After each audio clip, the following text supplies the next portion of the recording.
وذكر فإن الذكرى تنفع المؤمنين. Jannah has 8 gates, subhanallah, wide open, flung. You will enter from the one you deserve to enter from. And some people will be qualified to enter from any door they wish. This is why the one who fasts, we know the name of the door. What is it? Ar-Rayyan. There are other ones. According to one narration, there is a door called a Sabr, for those who are bearing Sabr. Those who, and there are so many names that are given, and some people will be told, enter from any one of these 8 doors you want because you are qualified. You have so many degrees, mashallah. May Allah subhanahu wa ta'ala grant us entry at least from one door. So they will be open. Whoever enters it, there is no chance of coming out again after that. And they won't think of coming out, because in Jannah, as the Qur'an says, لَهُمْ مَا يَشَاءُونَ فِيهَا. They will have whatever they want in it. Whatever they want in it. And then Allah says, وَلَدَيْنَا مَزِيدٌ. And we have something extra for them. We have something more for them. We'll get to that inshallah in a few moments. But in another verse, Allah says, فِيهَا مَا تَشْتَهِيهِ الْأَنفُسُ وَتَلَذُّ الْأَعْيُنُ. The wording is so unique, so powerful. In it is what the souls will desire. What your soul desires. Imagine, the term body desires is not mentioned. Because someone might say, my body is going to be depleted in the earth. The body I have here right now, it's going to, as Allah says, مِنْهَا خَلَقْنَاكُمْ وَفِيهَا نُعِيدُكُمْ. You know, we have created you from soil and we will return you in it. We don't want people to argue. There must be no statement of argument. Allah says, anfus. You will be resurrected also again from there, as per the plan of Allah. But exactly the fine details of what will happen, we only have a certain limit of it. We know we are resurrected. We know we will be very tall. We know we will be brought up to the age of 33. Those who have passed away beyond the age of puberty will be brought up to the age of 33. So even if you died at 18, 19 or 70 or 90, you will be brought up to the age of 33, a certain height, sittuna dira'an. It's translated by some as 18 meters and some as 60 meters. Whatever it is, it's very big. I was reading the hadith which speaks of the tent or the abode that a person may have. Obviously, if you wish for it, you will be having it. And it will be there for you anyway if you'd like to dwell in it. It is made of a pearl.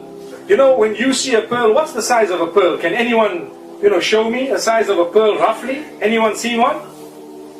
Yes, there you are. Someone saying this size. You see this size here. And I've perhaps heard of something slightly bigger. It can fit in your hand. The pearl will be 60 meters tall, high, going high. Imagine what type of a pearl that must be. Subhanallah. And it's a tent that you can go into. So why we say this is described in the hadith to show you it's beyond your imagination. The Qur'an says, فِيهَا مَا تَشْتَهِيهِ الْأَنفُسِ. In it is whatever is desired by the souls. وَتَلَذُّ الْأَعْيُنِ. You see, ladhi, what does it mean? Something that's tasty, isn't it? It's ladhi. تَلَذُّ الْأَعْيُنِ is a description that doesn't have an English to translate it, to be honest with you. Because I would say, for example, whatever is tasty to your eyes. But the reality is, you don't taste with your eyes. Do you taste with your eyes? No, we taste with the tongue. But whatever you see, you want it, you feel like having it, it's already there, it's sweet to the eye, it's attractive to it, it's yours. In this world, what's attractive to your eye is not yours always. See? What's attractive to your eye, whether it's a vehicle or something, look, we're trying to be decent here. Whether it's a vehicle or whatever else it is, subhanallah, it's not necessarily yours, it's not yours.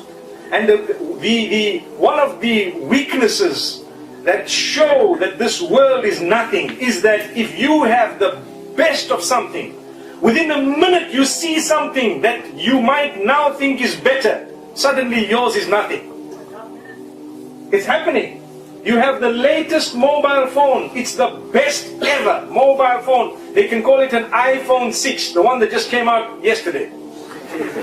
And what happens? You will have it and you hold it and you're so excited, and the guy next to you has an iPhone 7 and you just put yours in your pocket. And you're looking at the other one and say, no, that cannot happen in paradise. No, because your own spouse, for example, will be changing as per the sweetness of your eye and its liking. Subhanallah. So you want tall, it suddenly becomes tall. Short, it suddenly goes short. Allahu Akbar. You know, wide, this way, this color, that color. It's like, you know, changing with a flick. Not even a flick. Sometimes you have these apps that you get on your computers where you want to change something and you try 10 different, you know, say for example, I'm just going to throw an example, a motor vehicle you want to purchase, and they tell you what color would you like, and they show you 10 different colors, and you're clicking to see what it looks like.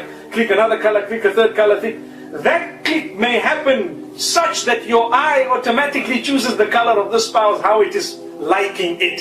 And at the same time, as a moment progresses and the eye finds it sweeter to have a different color, it happens that way.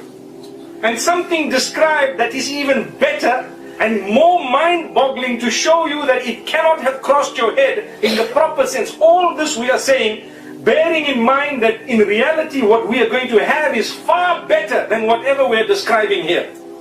Imagine. So what we are saying, mashallah, it's something. Remember, we've heard of how important it is to work towards this. Because what's the point of talking about this when we are distant from it, you know? One narration says, whoever has drunk the wines of this world, you know, the alcoholics, the khumur that you have, will not be drinking that in the akhirah, which is prepared. So, if you do something here, you might not have it there. And yet Allah says, you will have whatever you desire. So some of the ulama have explained very beautifully that the code of desire of that item is just removed.